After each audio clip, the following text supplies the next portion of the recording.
Did you know your brain generates 70,000 thoughts a day, and up to 80% of them are negative? Yeah, that means your brain is basically a 24/7 anxiety radio station, on loop, broadcasting the same insecure reruns, the same existential dread, the same, what if I peaked at 16 panic spiral, over and over and over again. And if you're wondering why your life feels stuck, why your decisions feel impossible, why you lie awake at night doing imaginary TED Talks about all the ways you failed, you're not broken. You're just overthinking. Like, a lot. And so was I. Until I realized that overthinking wasn't just a habit, it was a lifestyle. It was the invisible filter between me and my own peace. So I made some rules, not Pinterest board rules. I'm talking gritty, honest, blood, sweat, and breakdowns kind of rules. These are the 5 rules I follow to stop overthinking everything, from texting to career decisions to whether or not I sounded weird saying, "Thank you so much," to the cashier in a voice that was 14% too cheerful. This is the part where your life starts to breathe again. Rule 1. If you're going to spiral, spiral on purpose. Here's the thing. Most spirals happen in the background. You're pouring coffee or fake smiling on a Zoom call, and suddenly your brain goes, "Hey, remember that one time in 8th grade you said mommy instead of mom? What a loser." And suddenly you're questioning your entire worth as a human being. So now I spiral on purpose. I sit down with a pen and paper and say, "All right, brain, hit me with the apocalypse. What's the worst case scenario here?" And I write it out. All the absurd, cringy, catastrophized thoughts. And 9 times out of 10, by the end of that page, I'm like, wait, this is what's been hijacking my peace? My boss sighed on a call, and now I'm spiraling about being fired and dying alone in a Motel 6? That's what this was about? Because here's the truth. Vague anxiety is scarier than specific fear. When it's just a fog, your brain can project anything onto it. But when you put it on paper, you start to see how ridiculous some of it actually is.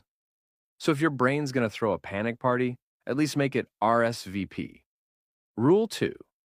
The brain is a terrible oracle. Stop asking it for the future. We all do this. You're about to text someone something honest, and your brain's like, okay, but what if they hate you? What if they leave you on red? What if they screenshot it and send it to a group chat titled Clown Parade? And you believe it, because it feels real. But that's just your brain trying to avoid risk. It takes your oldest wounds, your biggest fears, and then runs simulations like it's trying to predict the next stock market crash. Your brain is not a prophet. It's a projector. It's not trying to tell the truth. It's trying to keep you safe, even if that means keeping you small. So now, instead of asking, what if it all goes wrong? I ask, what's true right now? Because most of the time, the pain we feel isn't from what's happening. It's from the story we're telling ourselves about what might happen. And you can't live your life in a hypothetical. Rule 3. Never trust thoughts that show up after midnight. This one's simple. If it shows up after 12 a.m., it's probably lying. Night you is unhinged. Night you has no chill. Night you starts wondering if your entire life is a lie, and if your friends only tolerate you because you have a good Spotify playlist. You've had no food, too much content, and your nervous system is one notification away from collapse. Do not try to solve your life at 2 a.m. That is not peak thinking hours. That is peak, I'm a failure because I have dishes in the sink hours. I used to take my midnight thoughts seriously, like they were mystical downloads. Now I treat them like drunk texts from my brain. I'm like, okay, sweetie, that's enough for tonight. Go lay down. We'll talk tomorrow. You're allowed to ignore the voice in your head until it's had 8 hours of sleep and a glass of water. Rule 4. If it's not a hell yes, it's a no. Here's the thing about overthinking. It thrives in indecision. It feeds off of limbo. You ever be in a relationship or a job or a half-baked idea, and you keep going back and forth because you're scared to commit either way? So you analyze, you research, you journal, you ask friends who give you wildly different advice. And your gut is just sitting there like, hello? I've been trying to tell you this isn't it, but you're afraid of being wrong, so you overthink. Because if you think enough, maybe you'll land on a perfect answer that makes everyone happy and avoids all consequences. Spoiler, that answer does not exist. So here's the rule. If it's not a hell yes, it's a no. It doesn't mean it has to be easy, but if something's right, even if it's hard, it has a stillness underneath it, a quiet knowing, a peace. And when it's wrong, it always feels like force, like tight shoes you keep trying to walk in because they were on sale. Stop pretending your hesitation is curiosity. Sometimes it's just your intuition with the volume turned down. Rule 5. You are not your thoughts. You are the one noticing them. This rule right here, it's the game changer, the soul liberator, the mind untangler. Because I used to think every thought I had meant something. I feel like I'm not good enough meant I wasn't. I feel like I'm a failure meant I was. But then someone asked me, if you're the one hearing the thought, who's the one listening? And that shattered me in the best way, because I realized I wasn't the thought. I was the witness. I was the still, calm observer behind the noise. And that means I don't have to believe everything I think. I can let it pass through like weather. Oh, it's anxiety o'clock again. Cute. Carry on. This doesn't mean ignoring real issues. It means learning the difference between intuition and intrusive thoughts, between truth and trauma, between a red flag and a random Tuesday freakout. You are not your brain.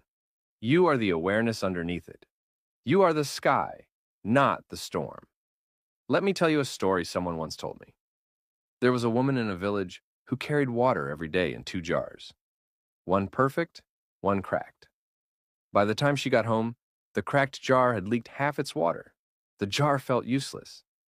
One day it said, "Why do you keep using me?" "I'm broken." And the woman smiled and said, "Have you not noticed?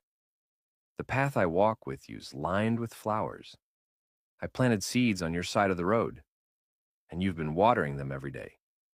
The parts of us that feel broken are often the parts quietly making the world more beautiful, even when we don't see it, even when all we feel is the leak. There is beauty leaking out of you, and you don't even know it." So yeah, overthinking sucks. It steals your peace, wastes your time, and convinces you that one typo in an email means you'll die unemployed and alone. But you don't have to live like this, because now you know how to spiral on purpose. You know your brain can't predict the future. You know night thoughts are shady. You know your gut already knows the answer. And most of all, you know you are not your thoughts. You are the witness. You are the stillness. You are the one who gets to choose which thoughts stay and which ones don't get to run the show anymore. You are not behind. You are not broken. You are just becoming someone who can handle the life they've been asking for. And maybe that version of you starts by thinking just a little less and living a whole lot more. If this hits something in you, send it to someone else who overthinks everything, or watch it again. This one's for you.